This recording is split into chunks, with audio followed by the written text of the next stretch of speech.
Hello மக்களே, welcome back to our channel. Bigg Boss season 9 இன்னைக்கான ப்ரோமோவா release ஆயிடுச்சு மக்களே. பிக் பாஸ் காலையிலே வீட்டுல தரமா ஒரு மேட்டர் பண்ணிருக்காப்ல. அதாவது நேத்தே ஒரு விஷயம் சொல்லிட்டாரு. இந்த மாதிரி வந்து யாரெல்லாம் வந்து கேரக்டர்ல இல்லையோ, யாரெல்லாம் வந்து டாஸ்க் ஒழுங்கா பண்ணலையோ, நான் ஒரு பசர் அடிப்பேன். பசர் அடிக்கிற டைம்ல வந்து உங்க டீம் வந்து சூஸ் பண்ணி அவங்களை வெளியே அமிச்சணும் அப்படின்னு சொல்லிட்டு சோ அந்த விஷயத்துல வந்து எஃப்ஜே மாட்டிருக்காப்ல.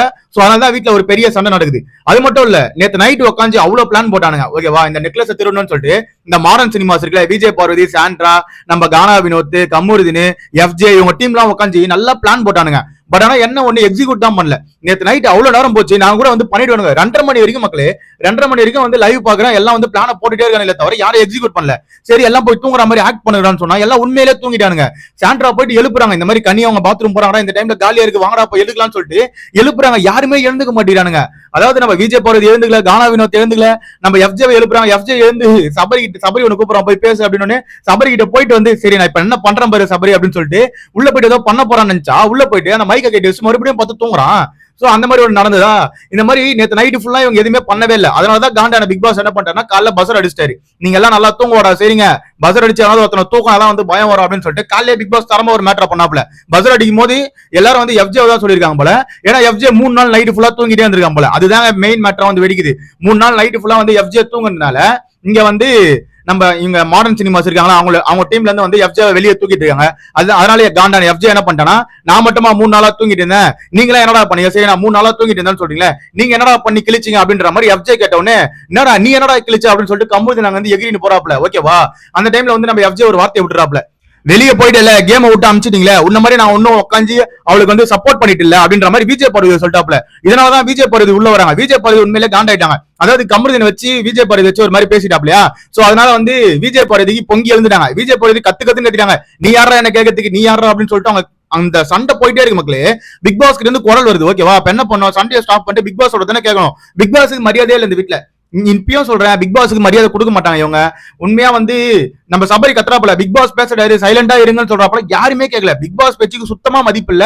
சோ அதனாலதான் பிக் பாஸ் இதை சொல்லிட்டாப்புல, இதுக்கப்புறம் நீங்க வந்து நான் இது வரைக்கும் உங்களை வந்து என்னவர்களா பார்த்தேன், இதுக்கப்புறம் நீங்க என்னவர்கள் கிடையாது. ஓகேவா, நீங்க இதுக்கப்புறம் அந்த மரியாதையை என்கிட்ட இருந்து ஏர்ன் பண்ணணும் அப்படின்னு சொல்லிட்டு பிக் பாஸ் அவ்வளவு தூரம் சொல்றாப்புல. ஆனா பிக் பாஸே மதிக்க மாட்டேங்கிறாங்க.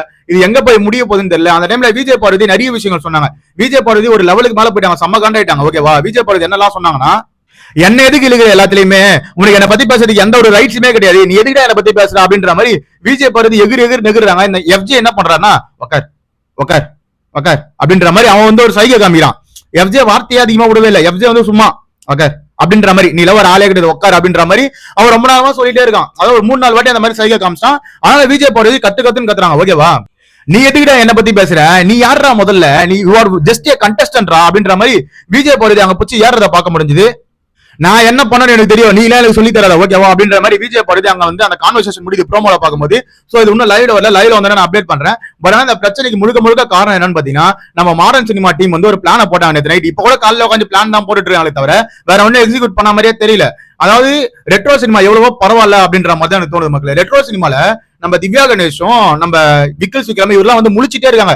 திவ்யா கணேஷ் எல்லாம் தூங்கவே இல்லை நேற்று நைட்டு ஃபுல்லா. பட் ஆனா மாடர்ன் சினிமாஸ்ல எல்லாம் அப்படியே தூங்குறானுங்க. அவ்வளவுதான் கேட்டோன்னு வச்சுக்கேன், நான் 2 நாளா மூச்சிட்டு இருந்தேன்ப்பா, எனக்கு தூக்கம் வருதுப்பா, டாஸ்க் வந்து ஒரு இன்ட்ரெஸ்டா விளையாடவே இல்லை. அவ்வளவு கண்ணு கருத்துமா வந்து ரெட்ரோ சினிமா வந்து பாத்துக்கிறாங்க. ஓகேவா, பட் ஆனா இந்த மாடர்ன் சினிமாஸ் நைட்டு ஃபுல்லா பிளான் போட்டீங்க, இதுக்கடா இவ்வளவு வந்து ஓட்டிட்டு இருந்தீங்க, நேற்று நைட்டு ஃபுல்லா அவ்வளவு பேசிட்டு இருந்தீங்களா, பட் ஆனா ஒண்ணுமே பண்ணலடா, எல்லாம் தூங்கிட்டீங்களா அப்படின்ற மாதிரி தான் இருக்கு.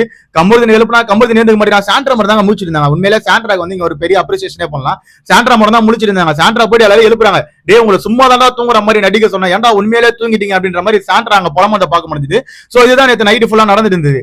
இந்த இடத்துல வந்து கமருதீனுக்கும் அரோராவுக்கும் வேற ஒரு பிரச்சனை. கமருதீனும் அரோராவும் போயிட்டு அங்க பேசிட்டு இருந்தாங்க. இதுல விஜய் பார்வதி வேற கமருதீனை வந்து அரோரா முன்னாடியே கட்டி போடுறாங்க. அதனால அரோரா பொசிட்டிவா அழுகுறாங்க. சோ இதெல்லாம் எங்க போய் முடிவு போகுதுன்னு தெரியல. ஒரு பக்கம் இந்த பிரச்சனை போயிட்டு இருக்கு நைட்டு, இந்த பக்கம் பாத்தீங்கன்னா அந்த பிளானிங் போகுது நைட். ஆனா எதுவுமே எக்ஸிக்யூட்டே ஆகல. பிளானிங் வந்து ஃபுல் அண்ட் ஃபுல் ஃபிளாப். ஓகேவா, கண்டிப்பா நம்ம எனக்கு தெரிஞ்சிருக்க விஜய் இந்த மாடர்ன் சினிமாஸை போட்டு பொழக்க போறாங்க. நான் கூட நினைச்ச மகளே, மாடர்ன் சினிமாஸ் டீம் பிரிக்கும் போது விஜய் பார்வதி இருக்காங்க, சாண்ட்ரா இருக்காங்க, கானா வினோத் இருக்காரு, கமருதீன் இருக்காரு, சோ சபரி இருக்காரு, இவங்கலாம் வந்து ஒரு ஸ்ட்ராட்டஜி நல்லா போட்டு கேம் ஆடுவாங்க, சோ நல்லா இருக்கும் பாக்குறதுக்கு அப்படின்னு நினைச்சேன். பட் ஆனா உண்மையிலே மொக்கையா இருக்கிறது யாருன்னு பாத்தீங்கன்னா மாடர்ன் சினிமாஸ் தான் ரொம்ப மொக்கையா இருக்கு. அதாவது ரெட்ரோ சினிமா பரவாயில்லங்க, ரெட்ரோ சினிமா உட்காந்துட்டாங்க. அதாவது அந்த நெக்லஸ் பக்கத்திலே உட்காடுறாங்க, சுத்து போட்டு பார்த்துட்டாங்க தெரியுமா, சுத்து போட்டு அழகா பார்த்துட்டு இருந்தாங்க. சோ நம்ம என்னவோ நினைச்சோம் இவங்க எல்லாம் வந்து ஸ்ட்ராட்டஜி போட்டு நல்லா விளையாடுவாங்கன்னு சொல்லிட்டு. பட் ஆனா இந்த சைட்ல நல்லா விளையாடுறாங்க. அதான் என்னால பார்க்க முடிஞ்சதுங்க. சோ அதை பத்தின கருத்துக்களை கீழே கமெண்ட் செக்ஷன்ல கமெண்ட் பண்ணுங்க. அதை பார்த்து நான் தெரிஞ்சுக்கிறேன். அது வரைக்கும் நம்ம சேனலை சப்ஸ்கிரைப் பண்ணாத சப்ஸ்கிரைப் பண்ணிக்கோங்க, கூட பெல் ஐக்கனை தட்டி விடுங்க. அப்பதான் நம்ம போற வீடியோ எல்லாம் உடனே வந்து சேரும். Love you, by.